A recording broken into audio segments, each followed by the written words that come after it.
Mercenary spyware মারফত আক্রমণ হতে পারে আইফোনে। সন্দেহের তীব্র ইসরায়েলি পেগাসাসের দিকে। ভারতের আইফোন ব্যবহারকারীদের এমনই সতর্ক বার্তা দিল নির্মাতা সংস্থা অ্যাপল। লোকসভা ভোটের আবহে সাইবার আক্রমণের আশঙ্কা বাড়তি মাত্রা পেল।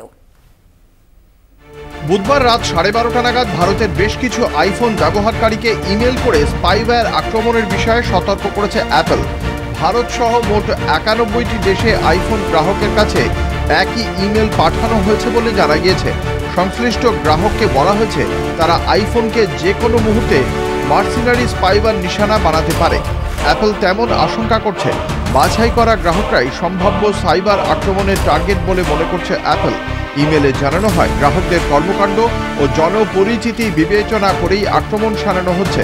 আইফোনে অপরিচিত কেউ কোনো লিঙ্ক পাঠালে তা ক্লিক না করার পরামর্শ দেওয়ার পাশাপাশি কোনো রকম অ্যাটাচমেন্ট খোলার ব্যাপারেও বাড়তি সতর্ক থাকতে বলেছে নির্মাতা সংস্থা।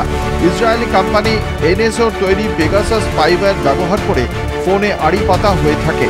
এই সফটওয়্যারের মাধ্যমে কোনো নির্দিষ্ট ব্যক্তির বা সংগঠনের আইফোনকে নিশানা করা যায়, তবে তা খুবই ব্যয় সাপেক্ষ ও ব্যবহারকারীকে সংশ্লিষ্ট রাষ্ট্রের অনুমতি নিতে হয়।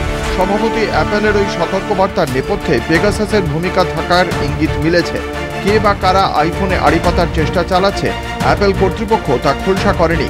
2021 সালে অভিষেক বন্দ্যোপাধ্যায়, মহুয়া মৈত্র, রাহুল গান্ধী, প্রশান্ত কিশোর, ধনঞ্জয় গুহ ঠাকুরতা সহ বেশ কিছু রাজনীতিক, সাংবাদিক, সমাজকর্মীর আইফোনে পেগাসাস আক্রমণের অভিযোগ উঠেছিল। ঘটনাচক্রে অভিযোগকারীরা প্রায় সবাই কেন্দ্রের মোদী সরকারের কট্টর সমালোচক বলে পরিচিত। স্বভাবতই তা নিয়ে রাজনৈতিক বিতর্ক হয়েছিল। মুখ্যমন্ত্রী মমতা বন্দ্যোপাধ্যায় বিরোধীদের ফোনে আড়ি পাততে পেগাসাস ব্যবহারের অভিযোগ তুলে মোদী সরকারকে কাঠগড়ায় তুলেছিলেন। সুপ্রিম কোর্ট প্রযুক্তিবিদদের নিয়ে একটি কমিটি করে সেই অভিযোগের অনুসন্ধান করেছিল। বছর তিনেক পর লোকসভা ভোটের বাজারে অ্যাপলের এই সতর্কবার্তায় রাজনৈতিক অভিঘাত অনস্বীকার্য বলেই মনে করা হচ্ছে।